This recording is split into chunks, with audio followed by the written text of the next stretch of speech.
Welcome, everyone, to week 2 of this crazy virtual Sunday school that I really can't wait till it ends and we can meet back as a whole group.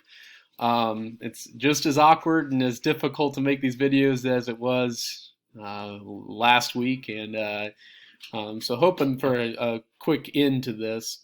Um, but kind of decided that we're going to kind of change gears. Last week we talked about the kind of how our country can deal with a pandemic and how we can lean on God and not be fearful.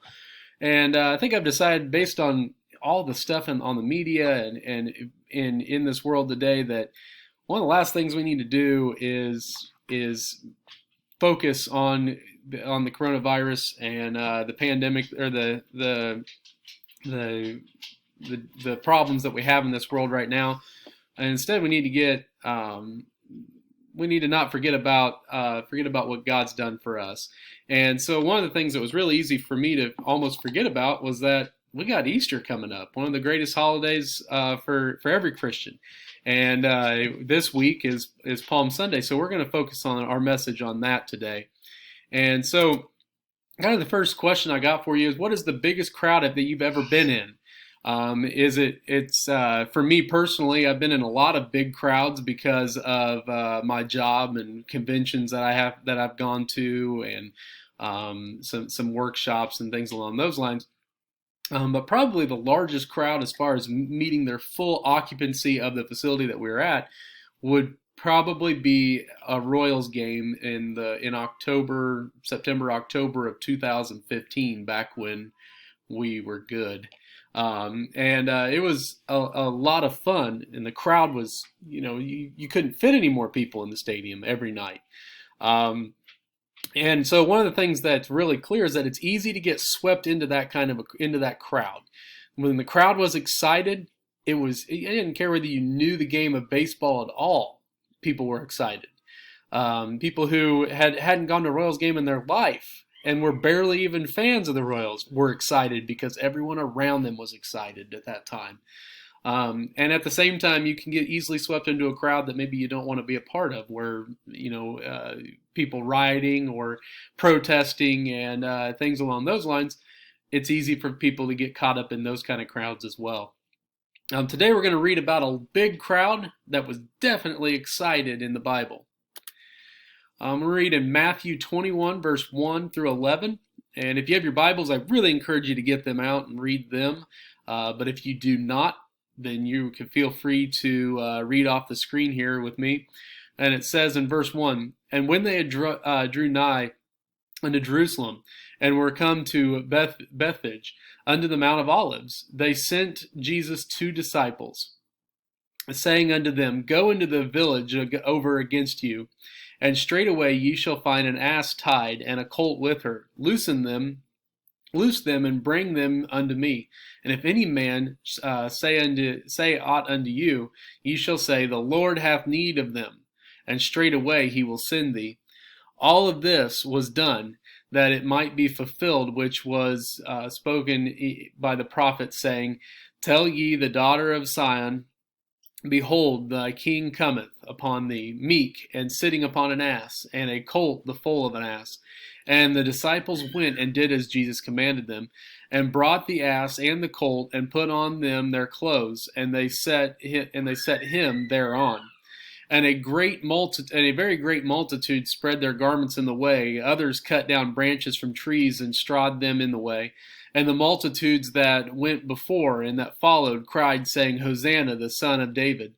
Blessed is he that cometh in the name of the Lord. Hosanna in the highest.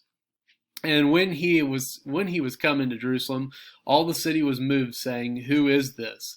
And the multitude said, This is Jesus, the prophet of Nazareth of Galilee. So there's several groups of people that are present in this crowd, and they all have different reactions. Well, at least a couple of them have different reactions. So the first one, and probably the largest group of people, are the Jewish people. These Jewish people are kind of living in bondage. They don't have all the freedoms that they should,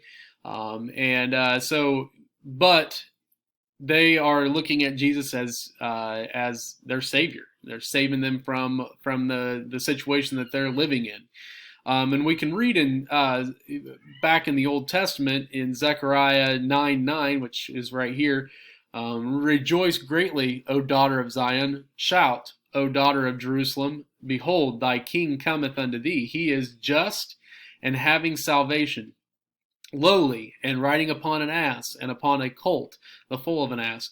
And so this is in the Old Testament. So these Jewish people that were very knowledgeable in prophecy and what was yet to happen, they were extremely excited because this is fulfilling something that they knew was prophesied about in many years before. So it's like they're seeing history unfolding right before them, and it's a good history for them. And so, unfortunately, in verse 8, you can see that where it says, "And a very great multitude spread their garments in the way. Others cut down branches from the trees and strawed them in the way."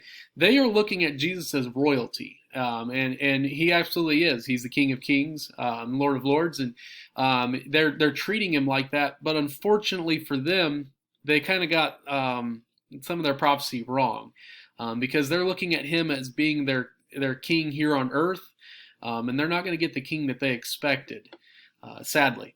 And then the disciples were the next group. The disciples were also very excited, just like the Jewish people, probably feeding off of that excitement that the Jewish people have. Just like in a stadium, you have the really devout people who are all about the Royals. You know, they might be the disciples of the Royals. They're really excited. They know everything. They know every player's name. They know all the stats.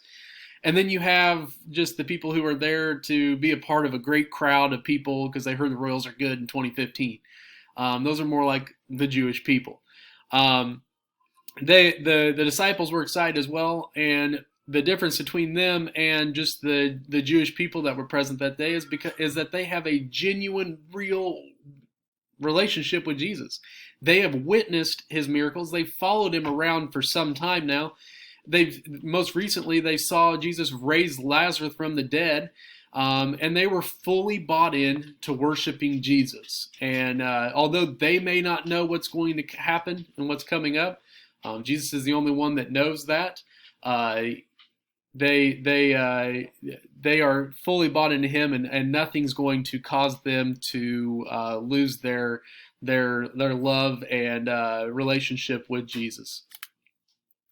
And then you have the third group, which we're going to read about here in Luke 19, verses 37 through 40, and it says, "And when he was come nigh, even now at the descent of the Mount of Olives, the whole multitude of the disciples began to rejoice and praise God with a loud voice for all the mighty works that they had seen, saying, Blessed be the King that cometh in the name of the Lord, peace in heaven and glory in the highest." Okay, so that statement right there, blessed be the King that cometh in the name of the Lord. So they're proclaiming him King. And then in verse 39, you're going to see our next group. "And some of the Pharisees from among the multitude said unto him, Master, rebuke thy disciples. And he answered and said unto them, I tell you that if these should hold their peace, the stones would immediately cry out." So the Pharisees are kind of extremely jealous people. They're the religious leaders of the day, and we're not doing things right. We'll find if you read further into the passage in Luke especially, you'll see that, or Luke 19, you'll see that Jesus kind of confronts them. Also in Matthew, and with Jesus overturning the tables and things along those in that side of the story as well. But in verse 40, or verse 39, the Pharisees asked Jesus to get his people to be quiet. And Jesus' response is kind of interesting in that he said that if they're quiet, the stones will cry out and rejoice, because Jesus was coming to set the Lord's kingdom and to put in place the Lord's kingdom, and was preparing to die on the cross for our sins. So we all have a way to get to the kingdom of heaven, and so that is definitely a reason to rejoice, but not for the Pharisees. The Pharisees being jealous and concerned only for themselves, and honestly their money, and the money that they were possibly going to lose or not have the opportunity to make, because they probably deep down they knew they weren't doing things right, and they were just interested in making profit.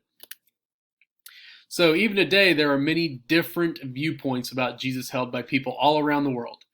A few years ago, I met a exchange student from Australia, and I was amazed to find out that the people of Australia don't have a real don't like church, and religion is really and Christianity is really not a big thing to them. It's not nearly as widespread as here, and he even said that. He goes, it's a bigger deal in America than it is in Australia. So there's different viewpoints all around the world, even in some very developed countries. Some have grown close to Jesus. There's some people who have grown very close to Jesus and have seen firsthand the miracles and answered prayers that Jesus has done in their lives. They've given honor and the glory to him when all these great things happen. I'm not going to say that they are disciples, but they could be compared in this story to the disciples. They have a relationship with God that's real and genuine, and it's taken their effort. They followed him. There's other groups that may be the kind of largest crowd in the story, but they know Jesus and they know some of the things about him. They're the people who have gone to Sunday school and they know all these things about Jesus. They died on the cross for our sins, and they may have become saved, but they don't really have a they don't really have a relationship that's real strong with God. They're not in their prayer in their Bible and have a strong prayer life. And they're probably kind of some backslidden Christians, and they believe in God. They know a lot about God, and they may be saved, but just don't have the relationship that they know that they need. And then the third group is a group that doesn't receive Jesus with open arms. They may deny his power or even his existence altogether. Or they may think that he exists, but they think that they have equal ability to govern their own life. They're the group of people that say, it's all about me. I'm going to live my life. It's my life. Live it the way that I want to. And they're the people that believe that they are pretty much on equal power of leading their life as God. When, of course, we know that when you turn your whole life over to God, life gets not necessarily easier, but there's a lot more worth to it. So, if my questions for you today are if Jesus was to walk into Osawatomie today, riding on a young donkey, which group would you be in? Would you be the group of people that are the front runners that are super excited because you know him and you have a strong relationship with him, and it's like greeting an old friend, and you are setting the mood? You are the biggest fan in the crowd.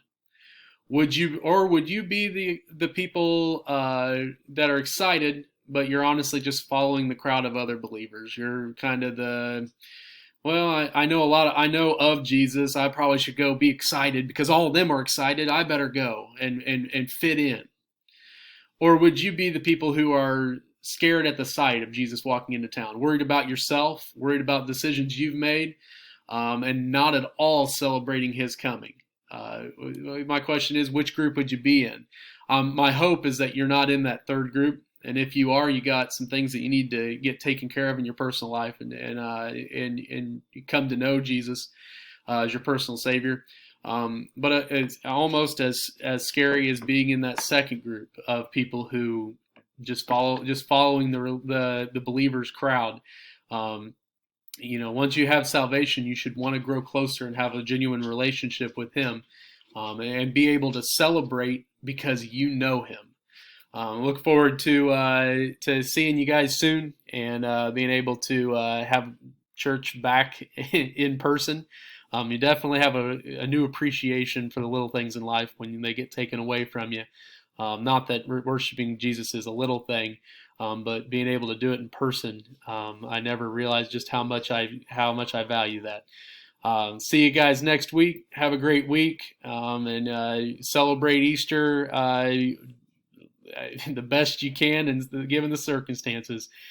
Give all the honor and glory to God, and thank him for sending his son to die on that cross. I'll talk to you guys later.